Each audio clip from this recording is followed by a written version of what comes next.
ಸಮಸ್ತ ಕನ್ನಡಿಗರಿಗೆ ನಮಸ್ಕಾರ. ನೀವು ನೋಡ್ತಾ ಇದ್ದೀರಾ ಬಿಪಿ ನ್ಯೂಸ್ ಕನ್ನಡ. ನಾನು ಭುವನ.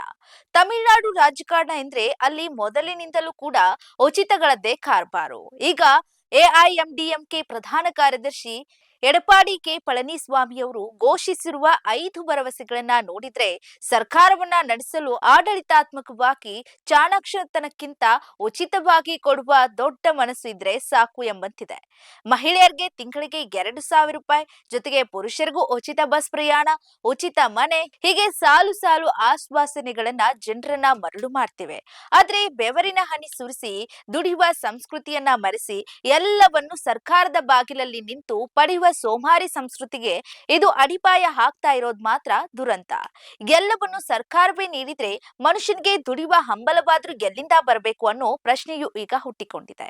ರಾಜ್ಯದ ಸಾಲದ ಹೊರೆ ಈಗಾಗಲೇ ಬೆಟ್ಟದಷ್ಟು ಬೆಳೆದು ನಿಂತಿದೆ. ಎಐಎಡಿಎಂಕೆ ಅಧಿಕಾರದಲ್ಲಿದ್ದಾಗಲೂ ಸಾಲವಿತ್ತು. ಈಗಿನ ಡಿಎಂಕೆ ಆಡಳಿತದಲ್ಲೂ ಅದು ಹೆಚ್ಚುತ್ತಲೇ ಇದೆ. ಪರಿಸ್ಥಿತಿ ಹೀಗಿರುವಾಗ ಪ್ರತಿ ಮನೆಗೆ ಹಣ ಹಂಚೋದು ಮತ್ತು ಪುರುಷರಿಗೆ ಉಚಿತ ಬಸ್ ಪ್ರಯಾಣ ನೀಡುವುದು ರಾಜ್ಯದ ಆರ್ಥಿಕತೆಯನ್ನ ಪಾತಾಳಕ್ಕೆ ತಳ್ಳುವ ನಿರ್ಧಾರಗಳಲ್ಲದೆ ಮತ್ತೇನೂ ಅಲ್ಲ. ಆಡಳಿತಾತ್ಮಕವಾಗಿ ಸಾಮರ್ಥ್ಯವಿದ್ರೆ ಇದೆಲ್ಲ ಸಾಧ್ಯ ಎನ್ನುವ ಪಳನಿಸ್ವಾಮಿ ಅವರ ಮಾತು ಕೇಳಲು ಚೆನ್ನಾಗಿದೆ. ಆದ್ರೆ ವಾಸ್ತವದಲ್ಲಿ ಇದು ಖಜಾನೆಯ ಕುತ್ತಿಗೆಗೆ ಹಗ್ಗ ಕಟ್ಟಿದಂತಿದೆ. ಅಭಿವೃದ್ಧಿ ಕೆಲಸಗಳಿಗೆ, ಮೂಲ ಸೌಕರ್ಯಗಳಿಗೆ ಮತ್ತು ಕೈಗಾರಿಕೆಗಳಿಗೆ ಬಳಸಬೇಕಾದ ಹಣವನ್ನ ಈ ರೀತಿ ಹಂಚುತ್ತಾ ಹೋದ್ರೆ ಮತ್ತೊಂದು ದಿನ ರಾಜ್ಯವು ಸಂಬಳ ನೀಡೋದಕ್ಕೂ ಕೂಡ ಸಾಲ ಮಾಡಿಕೊಂಡು ದಿವಾಳಿ ಸ್ಥಿತಿಗೆ ತಲುಪುವುದರಲ್ಲಿ ಸಂಶಯವಿಲ್ಲ. ಈ ರೀತಿಯಾಗಿ ಈಗಾಗಲೇ ತೆಲಂಗಾಣ ಹಾಗೂ ಕರ್ನಾಟಕ ರಾಜ್ಯಗಳು ಪರದಾಡ್ತಾ ಇರೋದನ್ನ ಗಮನಿಸಿದ ಮತದಾರರು ತಮಿಳುನಾಡಲ್ಲಿ ಎಷ್ಟಿದ್ದಾರೆ ಅನ್ನೋದು ಈಗ ಯೋಚನೆ ಮಾಡಬೇಕಾದ ವಿಚಾರ.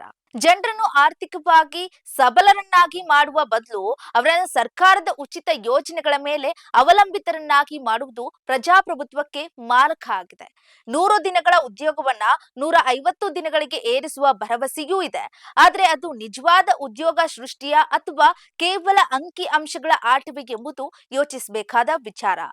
ಉಚಿತ ದ್ವಿಚಕ್ರ ವಾಹನ, ಉಚಿತ ಗ್ಯಾಸ್ ಸಿಲಿಂಡರ್ ಇವೆಲ್ಲವೂ ಕೇವಲ ವೋಟ್ ಬ್ಯಾಂಕ್ ರಾಜಕಾರಣದ ಭಾಗವೇ ಹೊರತು ಜನಸಾಮಾನ್ಯರ ಬದುಕನ್ನ ಶಾಶ್ವತವಾಗಿ ಹಸನು ಮಾಡುವ ದಾರಿಗಳಲ್ಲ. ಇಂತಹ ಅತಿರೇಕದ ಉಚಿತ ಭರವಸೆಗಳನ್ನ ಜನರನ್ನ ಆಲಸಿಗಳನ್ನಾಗಿ ಮಾಡುತ್ತವೆ ಹೊರತು ಸರ್ಕಾರವನ್ನ ಆರ್ಥಿಕ ಅಧೋಗತಿಗೆ ಕೊಂಡೊಯ್ಯುತ್ತವೆ ಎಂಬುದನ್ನ ಮರೆಯಬಾರದು. ಹೀಗೆ ರಾಜಕೀಯ ಪಕ್ಷಗಳು ಪೈಪೋಟಿಗೆ ಬಿದ್ದು ಉಚಿತವಾಗಿ ನೀಡೋದು ರಾಜ್ಯ ಮಾತ್ರವಲ್ಲ, ಮುಂದೊಂದು ದಿನ ದೇಶವನ್ನೇ ದಿವಾಳಿ ಮಾಡಿದ್ರೂ ಆಶ್ಚರ್ಯ ಇಲ್ಲ.